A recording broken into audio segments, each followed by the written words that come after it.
이해의 룻기 제목을 이렇게 잡아봤어요. 이것은 우리가 보통 이야기하는 그런 말씀이 아니고 룻기가 예수님 오기 전에 1200년 전에 쓰여진 거야. 그럼 얼마나 오래된 거예요? 지금으로부터 3200년 전에 쓰여진 거야. 창세기 다음에 거의 룻기가 나오니까. 근데 이때부터 이런 놀라운 하나님 말씀이 있을까? 과연 지금 누가 썼는지는 잘 몰라. 신학자들도 사무엘이 쓰지 않았을까도 생각하고 신학자들이 궁금합니다만 너무나 절묘하게 쓰는데 오늘 우리가 생각해보고자 하는 것은 이 본문이 대개 가정의 달에 룻은 시어머니를 공경했더라 이런 말씀이 아니에요. 룻은 시어머니를 공경해 이 말씀이 아니야. 이 본문이 구속사적 말씀이에요. 아멘? 구속사야. 구원받는 기준을, 구원받는 방법이 어떤가를 하나님의 역사가 여기에 기록되고 있어요. 그래서 시어머니 공경 나오미처럼 며느리를 사랑하고 뭐 이런 그런 의미가 아니고 이 본문이 하나님의 구속 계시에 대한 그 의미를 모르고 하는 말씀이다. 이렇게 생각해 보면 되고, 자, 교훈서로 생각하면 절대 안 됩니다. 이 성경은. 그래서 오죽하면 디모데후서 3장 16절로 17절에 바울 사도가 하나님의 말씀은 성령의 감동으로 된 것이고 교훈과 책망과 바르게 함과 의로 교육하기 다잖아. 우리가 살아가 교육하기 유익하게 하려 함이나 왜? 이 말씀으로 온전히 알아서 하나님의 일을 온전하게 이루게 하려 합니다. 아멘. 그래서 말씀이 또 말씀을 학문으로 알아가지고 여러분 믿음이라는 게 참 그거 설명하기 어렵다 했어요. 아니 학문으로 안다면 이거 수많은 사람들이 읽어보면 알지. 그런데 이게 믿음이라는 게 그렇지 않다는 거예요. 또 알아야 돼. 알지 못하면 진리가 무엇인지 몰라. 그렇게 내가 알면 어떻게 내 삶이 변화될 줄로 믿습니다. 내 생각이 변화되는 거야. 그래서 회개가 뭐야? 네 가던 길을 돌아서라는 거야. 네가 지금 가는 그 길을 돌아서라. 그렇지 않으면 구원의 길이 없다. 근데 인간의 생각으로 가던 길을 돌아서라. 뭘로? 말씀으로 변화돼서 돌아오라. 그 말이에요. 거기 회개야. 왜? 그래서 오늘은 하나님의 구속 계시가 어떤 내용인지를 본문을 통해서 꼭 알았으면 해서 많은 데이터가 있는데 자, 그리스도인이라면 누구를 모르나고 이 말씀을 꼭 알아야 돼. 정말로 이게 여러분 사사시대 잘 보세요. 사사시대에서 1절에 뭐 하던 때에 1절에 뭐가 치리하던 때에 사사기. 자, 잘 보세요. 그 전장이 사사기야. 그런데 사사기가 끝이 나는 거야. 끝이 나고 무엇을 위해서 이 말씀을 쓰고 있을까? 사사들이 치리하던 때에 여러분 그 땅에 흉년이 들었어요. 그런데 아브라함의 약속을 해 가나안 땅에 가도 흉년이 들었어요? 안 들었어? 들었어요. 이건 하나님 나라에 합당치 않는 말씀들이야. 그럼에도 그들이 생계를 위해서 애굽으로 가던 그런 과정이 나오고 이거는 모압으로 가. 여기에서 우리가 성경의 오묘한 진리를 우리를 향하신 하나님의 은혜의 진리를 깨달을 수 있기를 바랍니다. 본문을 설정해 봤습니다. 본문 속의 설정을 보면 이렇습니다. 자, 합독해 보겠습니다. 나오미의 불신앙. 오늘 본문이 나오미의 불신앙. 두 번째, 나오미를 따라간 롯. 시어머니를 따라갔어요? 안 따라갔어? 따라갔어요. 그런데 이걸 보면서 저도 하나님의 말씀이 아무리 있어도 구원받는 자는 따로 있더라. 모든 사람이 진리를 아는데 이르기를 원하지만 모든 사람이 구원을 받지 못한다. 예를 들어서 예수님이 땅에 와서 바리새인과 서기관들을 변화시키면 못 시켜? 못 시킨단 말이야. 왜 전능하신데 못 시키지? 전능하신데. 전지전능하는 하나님이 왜 못 변화시킬까? 다시 말해서 전능하신 하나님이 야곱을 왜 변화 못 시키지? 여러분, 야복강에서 왜 야곱을 변화 못 시켰어? 그 마음을 돌이킬 수가 없기 때문에. 왜 돌이킬 수 없죠? 마음은 자유를 줬기 때문에. 박수야. 아유, 눈꺼풀이 내려가다가, 아유, 박수 큰 소리로 박수 치세요. 박수가 너무 치세요. 아유, A뿔이야. A뿔 받았어. 그래서 마음은 건드리지를 못하게. 당신이 우리 인생을 만들었다. 아멘? 아멘. 그래서 에덴 동산에서 왜 그 선악이라는 걸 알을 발을 만들어가지고 이 고생을 하게 하는 사람, 수많은 사람이 있어. 심지어 안수 집사가 막 분탕을 치는 사람을 봤어. 그걸 안 만들었으면 되지 않나. 근데 자유함을 안 주면 어떻게 될까?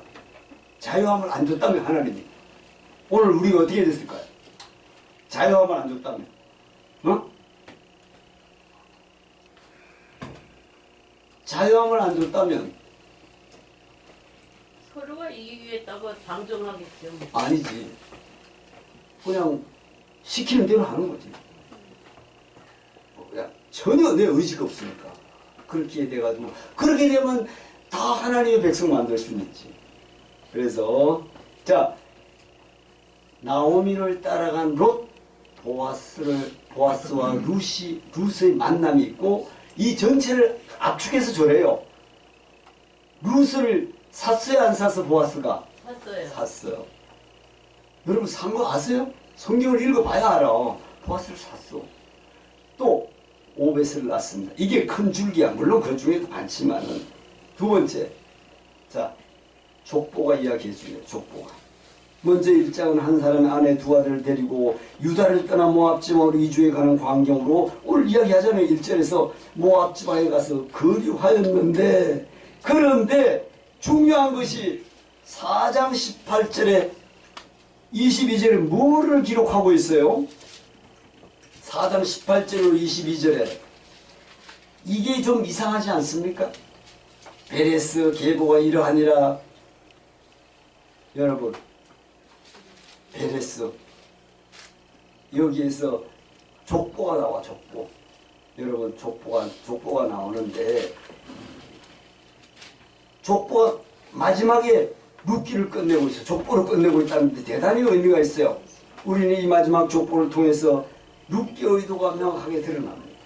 뭘까? 여러분 뭐겠어요? 사사 시대가 끝나고 누가 왕이 등장해?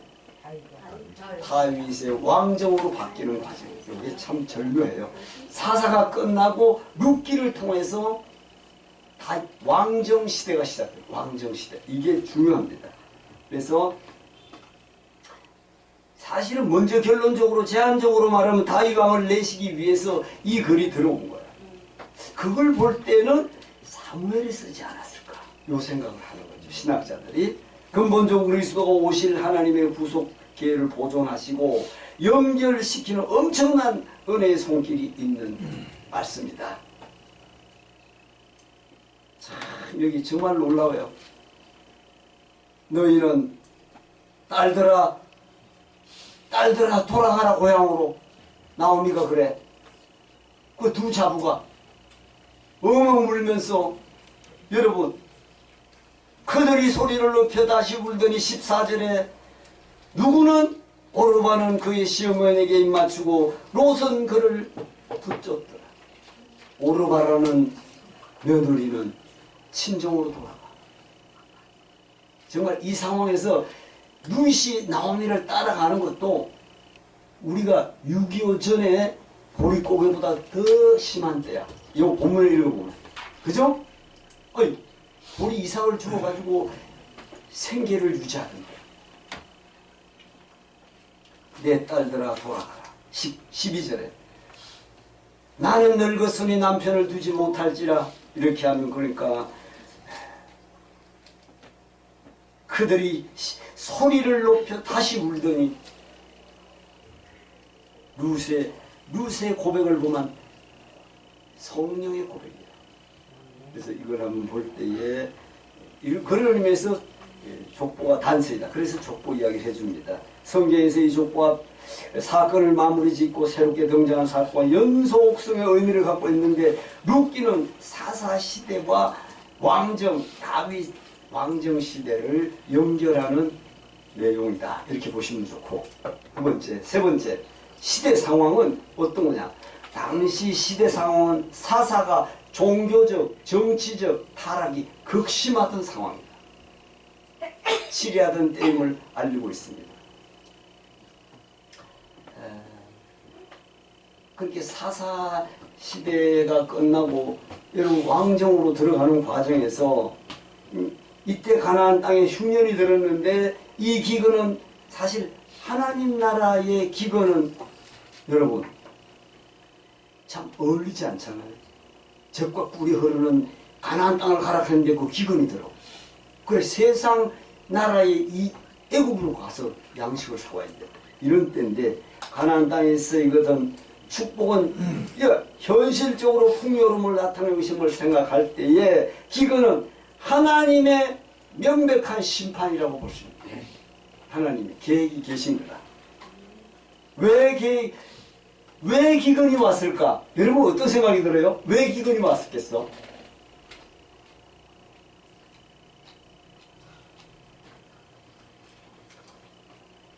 사사들이 타락했어요, 안 했어? 했어요. 징계를 해야지. 그 기근을 보내는 거야. 종교적, 나중에는 하나님도 모르는 상태가 되는 거야.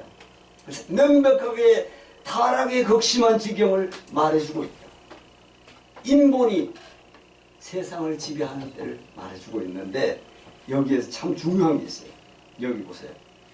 자, 네 번째, 유다지파 엘리멜렉. 엘리멜렉이 나오미의 남편이잖아. 2절에 유다지파 사람 엘리멜렉이 아내 나오미와 두 아들 데리고 모압 지방에 정착하는 것을 보여준다. 모압은 누구의 자손으로 모압 지방이 됐죠? 롯. 롯이 그 딸들과 관계된 불륜의, 그래서 그 모압과 암몬 자손이 악해요.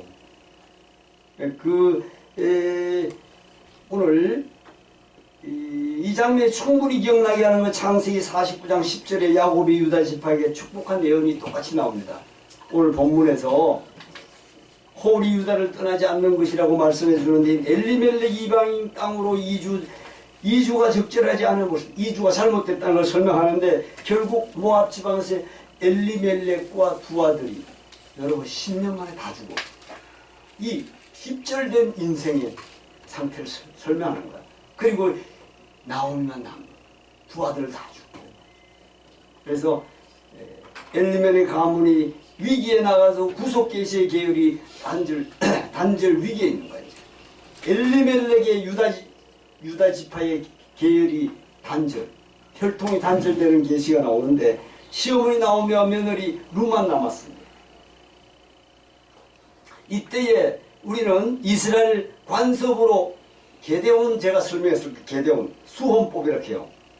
수혼법이라 하고 게데온이라고 하는데 기업 물을 제도, 아마 내가 써놨는지 모르겠네. 기업 물을 제도, 이걸 알아야만이 한번 써놨는지 모르겠네. 이건 5번이네. 좋아요. 5번이고 여기에서 오형제가 동거하는데 그 중 하나가 죽고 아들이 없거든. 그 죽은 자의 아내가 나가서 타인에게 시집가지 말 것이요. 여기에서 이게 맨 그 뜻이에요. 제가 설명드릴게. 이게 신명기 25장의 말씀이에요. 요걸 또 우리가 성도들이 알아야 돼. 5형제가 동거하는 그 중 하나가 죽고 아들이 없거든. 그 죽은 자의 아내는 나가서 타인에게 시집가지 말라. 요것이 신명기에 기록해 준 거야. 그러니까 그 당시에는 이런 법이 있었단 말이야. 하나님이 준 법. 그리고 그 남편의 형제가 그에게 들어와서 그를 취하여 아내를 삼아 그의 남편의 형제된 의무를 그에게 다 행할 것이요 그 여인 낳은 처자들로 그 죽은 형제의 후사를 있게 하라. 그 이름을 이스라엘 중에서 끊어지지 아니하게 하라. 요것이 여러분 수혼법이야. 수혼법인데 이것을 잘못 알고 제자들도 구약을 갖고 있는데 예수님한테 물었잖아요. 아유 선생님 7 형제가 있는데 다 형수와 관계를 했다가 다 죽었습니다. 누구의 남편으로 나옵니까? 물었어요 안 물었어? 물었어요. 그 뭐라 했지? 너희가 성경도 오해하였도다. 하늘에는 천사와 같이 어떤 자의 이 남편으로 나오는 게 아니다. 영의 세계는 그렇다는 걸 설명했잖아요. 그러니까 남편의 형제된 의무를 내게 행하라. 그것이 일종의 정하고 똑같아요. 다말의 아들이 엘과 오난이 있는데 다 죽었어.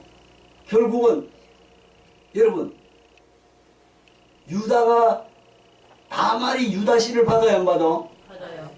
그 뜻을 뭐라 했죠? 그게 천륜의 불륜이야 뭐야 다른 뜻이 있어? 예수의 족보를 이어나가게. 하나님의 씨를 갈망하는 쪽으로 봐야 된다. 근데 성경에는 이렇게 써놨을까 그지? 시부의 씨를 해가지고 유다의 씨가 예수로 오잖아. 그런 의미로 성경을 봐야 돼. 그런데 성경은 꿈에서 쓴 게 아니잖아. 롯도 여러분 소돔과 고모라 성이 멸망당했을 때 두 딸이 술을 취하게 하고 아버지의 관계에서 모압과 암몬 지방에 나왔거든. 그래서 여기에서 그 성읍 장로들을 그걸 불러다가 이럴 것이며 그러니까 여러분 룻이 보아스 말고 먼저 사야 할 사람이 친척이 있었는데 그 사람한테 가서 그 사람이 사지 않겠다 하거든. 보아스가 대상이야. 근데 그 사람이 난 손해될까봐 난 안 사겠다. 룻을 이런 쪽이야. 그러니까 보아스가 장로들 앞에 해가지고 자기가 샀어요. 거기 산 거예요.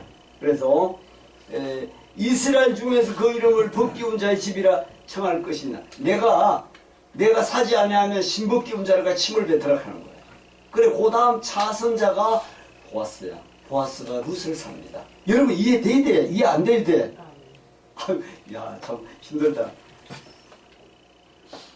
그 계대원법을 알아셔야 돼. 수혼법을 내가 오후 강의에서도 여러 번 했는데 자 지금 한번 읽어보세요. 수혼법 계대원은 한 가정이 아들을 못 낳고 사망했을 때 동생이나 친족이 형수에게 장가를 들어 이 아들을 낳게 하고 형의 가문이 이어질 수 있도록 하는 것이다. 짧게는 저거예요. 그래서 가문의 단절을 보호하고 이스라엘을 보호하기 위해서 여러분 재산 분산을 방지하는 효과를 가지고 있고 근친상간의 죄를 보호하는 것에서 제외됐어. 이 시대에는 근친상간에. 지금은 안 되잖아요. 창세기에 나오는 다말의 경우를 방금 이야기했잖아. 이 제도는 아브라함과 유다의 혈통을 통하여 메시아가 도래할 것이라고 하나님의 언약의 혈통의 단절을 무효화되는 것을 방지하는 의미에 사용된다. 기업물을 제도라는 말이 있잖아요. 기업물을 한 사람이 토지를 팔아야 할 정도로 어려움을 겪을 때 그 종이 됐어. 그리고 가까운 친척이 그 종을 사오려면 어떻게 돈을 주면 사와요 못 와와? 사와요. 사와. 땅을 주든지 이 시대에 그랬단 말이야. 근데 내 땅을 이만큼 줄 테니 내 형제 중에 종이 된 것을 풀어주는 거죠. 그걸 이제 설명하는 거고, 누군가가 하나님이 선물로 주신 토지를 상실하고 하나님이 주신 토지를 종이 된다는 것은 과거의 애굽 상태로 돌아간다는 거죠. 돌아간다는 뜻이고, 하나님의 구원을 상실하는 것과 같은 의미의 차원에서 우리가 이해해야 됩니다. 안식년과 희년 제도도 이와 똑같아요. 이 제도 이스라엘 중에 거의 지켜지지 않았어요. 이게 이제 사사시대 이후에 지켜지지 않는 거예요. 그래서 후에 선지자들은 희년을 완성시키실 자로서 메시아를 선포하기도 했습니다. 이사야 61장에서 등장합니다. 6번. 자, 롯에 등장을 합니다. 롯이.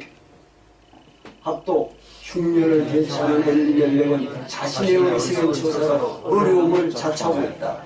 그는 가나안 땅에 머물러 있어야 했다. 기근이 와도 머물러 있어요. 모압으로 가서 오히려 더 큰 어려움을. 자기도 죽고 두 아들도 죽어. 그러나 하나님의 구속사가 여러분 1장 6절 1장 6절 한번 읽어보겠습니다. 시작. 그 여인이 모압 지방의 여호와께서 자기 백성을 돌보시사 그들에게 양식을 주셨다 함을 듣고 이에 두 며느리와 함께 일어나 모압 지방에서 돌아오려 하여. 야, 여기서 이제 여러분 가나안으로 돌아올라 하는 거예요. 베들레헴으로 돌아올라 하는 거예요. 그 여러분 뭐죠? 이게 기근의 이 당시에 기근의 주인공인 누구다? 하나님의 섭리 안에 있다. 그래서 엘리멜렉 가정이 하나님의 섭리를 있을 것을 엿볼 수 있는데 단순히 엘리멜렉 가정이 단절되지 않고 계속 이어진다는 그 이상의 의미예요.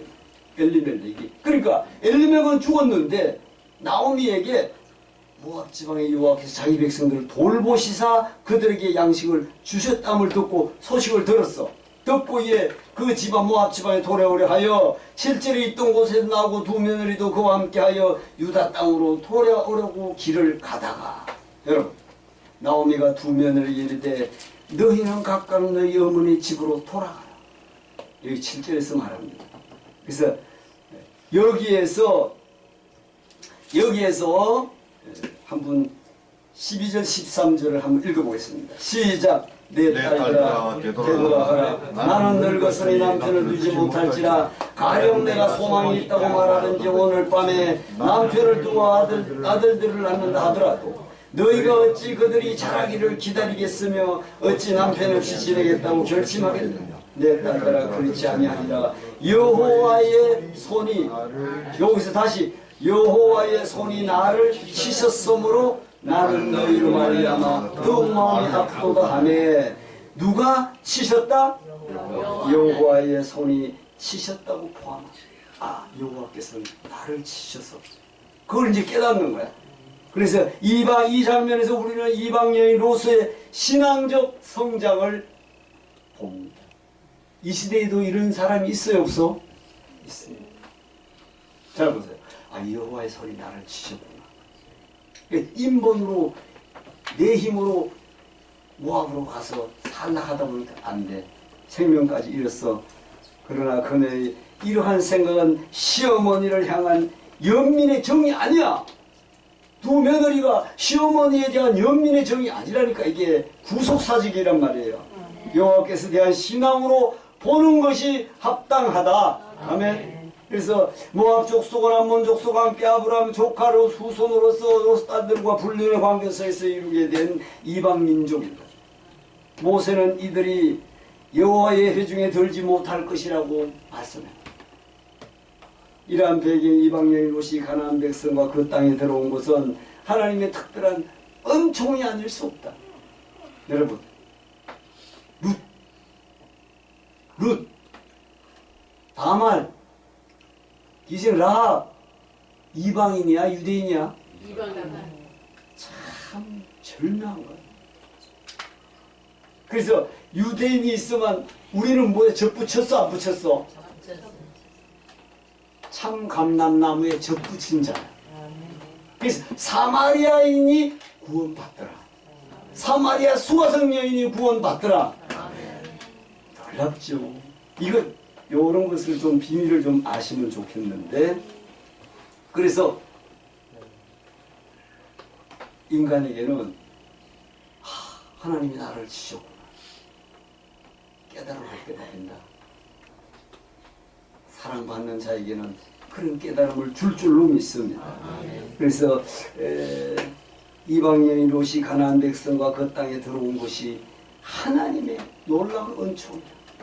룻과 여러분 오르바는 친정으로 갔지만 이 성경을 보면 누구나 구원을 받기를 원하지만 아무나 구원받지 못하는 하나님이 택한 백성이 있는 줄로 믿습니다. 그래서 여기에 너무너무 놀라운 말씀이 있잖아요. 16일 루시리에 내게 어머니를 떠나며 어머니를 따르지 말고 돌아가라 강건하지 마옵소서. 어머니께서 가시는 곳에 나도 가고 어머니께서 머무시는 곳에 나도 머물겠나이다. 어머니의 백성이 나의 백성이 되고 어머니의 하나님이 나의 하나님이 되시리니, 이런 고백이 어디 있어. 하나님께서 죽어 어머니께서 죽으시는 곳에 나도 죽어 거기 묻힐 것이라. 여러분, 만일 내가 죽는 일 외에 어머니를 떠나면 여호와께서 내게 벌을 내리시고 더 내리시기를 원하나이다 하는지라. 그래서 붙잡고 울더라.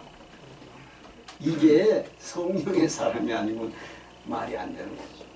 하나님의 사람으로 완전히 하나님께서 구속한 줄로 믿습니다. 두 가부는 추수 때의 당도의 2장을 시작하면서 등장할 보아스는 하나님의 의도를 나타내고 기업물을 자로 등장한 보아스는 나오미에게 소망을 주게 되고, 자, 하나님의 초월적인 역사가 인생이 알지 못하는 가운데 그 뜻을 이루고 있는 이 말씀인 줄로 믿습니다. 정리하겠습니다. 정리하면 잘 보세요. 처음에 나오미의 불신앙으로 모압으로 이주해서 베들레헴을 떠나지 말아야 돼. 여러분, 야곱도 베들레헴으로 돌아와야 안 들어와? 다 베들레헴으로 돌아와. 베들레헴이 떡집이잖아. 그리고 나를 먹는 자는 영생하리라. 말 위로 온 나는 하늘에서 내려온 산떡이니 나를 먹어라. 이거잖아. 베들레헴으로 와야 돼. 나오미 가족의 이주가 시작되고 나오미의 불신앙을 발견하고 약속의 땅을 떠나 이방 땅으로 이주하게 된다. 요것이, 그리고 양식을 쫓아서 떠났어요, 안 떠났어? 양식을 쫓아 떠났는데 두 번째 나오미가 잘못한 건 자식이 이방인과 결혼하도록 허락을 했어. 그로 인해서 죽었어. 그리고 나서 나오미가 회개 단계가 나옵니다. 회개하는 것이 아까 전에 이야기했잖아. 뭐라고? 여기에서 6절에 6절에서 모압 지방의 여호와께서 자기 백성 돌보사 그들에게 무엇을 주셨다 함을 듣고 양식을 주셨다 함을 듣고. 듣는 게 중요해. 말씀이 듣는 게 중요해. 믿음은 어디서 나며? 들음에서 나며. 들어야 돼. 그러니까 들어야 됩니다. 여기에서 롯이 회개, 7절에 또 나오면 며느리도 함께 그 땅으로 돌아오고 길을 가다가 두 며느리에게 너희는 너희 친정 고향 땅으로 돌아가라. 한 사람은 가고 한 사람은 어머니 하나님이 나의 하나님이요 어머니가 죽는 곳에 나도 죽겠나이다. 이런 고백이 어디 있어요. 그리고는 그런 마음을 갖고 있으니까 나오미가 회개하니까 보아스와의 만남이 이루어진 줄로 믿습니다. 보아스와 만나고 아들을 낳습니다. 아들을 낳습니다. 보아스를 위한 기원이 있어요. 자, 내가 시작. 내가 에브라스에서 유력하고 베들레헴에서 유명하게 하시기를 원하며 4장 11절에 에브라시 뭐라고 했지? 에브라스에서 무슨 일이 있었을까? 라헬이 죽었잖아요. 박수야, 박수. 라헬이 에브라스에 묻어. 야곱이 그렇게 사랑하는 아내 라헬 때문에 7일같이 일하다가 라헬을 얻어서 오다가 에브라 길에서 베냐민을 놓고 해산하면서 베냐민은 살고 라헬은 죽어. 그리고 라헬이 베논이라고 불렀어. 베냐민을 슬픈 자라고 불렀는데 야곱이 베냐민이라고. 오른손의 아이라고 불렀어. 거기서 에브라길이 여기면은 저기가 베들레헴이야. 거기서 장사시킵니다. 그래서 여기에서 4장 11절이죠? 4장 11절 한번 제가 볼게요. 4장 11절 제가 읽어드릴게. 성문에 있는 모든 백성과 장로들이 이르되 우리가 정인이 되나니 여호와께서 내 집에 들어가는 여인으로 이스라엘의 집을 세운 라헬과 레아 두 사람 갖게 하시고 네가 에브라스에서 유력하고 베들레헴에서 유명하게 하시기를 원한다. 이렇게 말씀했어요. 그렇게 되는 거지. 보아스를 만나가지고 후사를 위한 기원이 있어요. 다말이 유다에게 낳아준 베레스와 집을 갖게 해주기를 바란다고. 이게 창세기 말을 가지고 있어요. 창세기 말을 가지고 왔어요. 저것이 12절 합독. 여호와께서 이 젊은 여자로 말미암아 내게 상속자를 주사 내 집이 다말이 유다에게 낳아준 베레스의 집과 같게 하시기를 원하노라 하니라. 여러분, 다말이 유다에게 낳은 그 베레스가 오른손의 아이야. 오른손에. 그게 그렇게 해달라고. 여기서 베레스는 메시아의 족보다. 정리하면 이렇게 됩니다. 자, 정리하겠습니다. 결론입니다. 아기를 품에 안은 나오미는 아기의 양육자가 되었으며 아기의 이름을 오벳, 섬기는 자이라고 지었는데 그 위에 다윗의 뭐가 되었다? 조부가 됐습니다. 여기에서. 자, 메시아의 계보는 본문에서 메시아의 계보가 언급되는데 이것이 본서의 기록론적 목적을 잘 드러내고 있습니다. 자, 베레스, 합독, 베스론, 람, 암미나답, 나손, 살몬, 보아스, 오벳, 이세, 다윗. 여러분, 이렇게 정리가 됩니다. 여기에서 이런 거죠. 베레스, 헤스론, 람, 아미나답, 나손, 살몬, 보아스, 오벳, 이세. 자, 오벳을 보아스가 누굴 낳았어요? 오벳을 낳았어. 오벳이 다윗의 누구야? 아버지. 다윗의 아버지는 이세고 할아버지지. 그래서 여기서 이렇게 결론을 내는데, 자, 결론입니다. 합독. 하나님은 인생이 아니시니 시급치 않으시고 인자 아니시니 후회 없으시고 어찌 그 말씀하신 바를 행치 않으시며 하신 말씀을 실행치 않으시라. 너무 놀라운 말씀이죠. 하나님의 약속은 반드시 실행이 되는 줄로 믿습니다. 자, 합독. 하나님의 장엄하신 구속 역사가 중단될 수 없는 것입니다. 인생의 불순종과 어리석음이 있었지만 통해서 자기의 뜻을 이루시고 계신 하나님의 긍휼하심과 능력을 드러내는 일에 사순절 주님이 가신 길에서 구속의 주인공이 되어야 할 것입니다.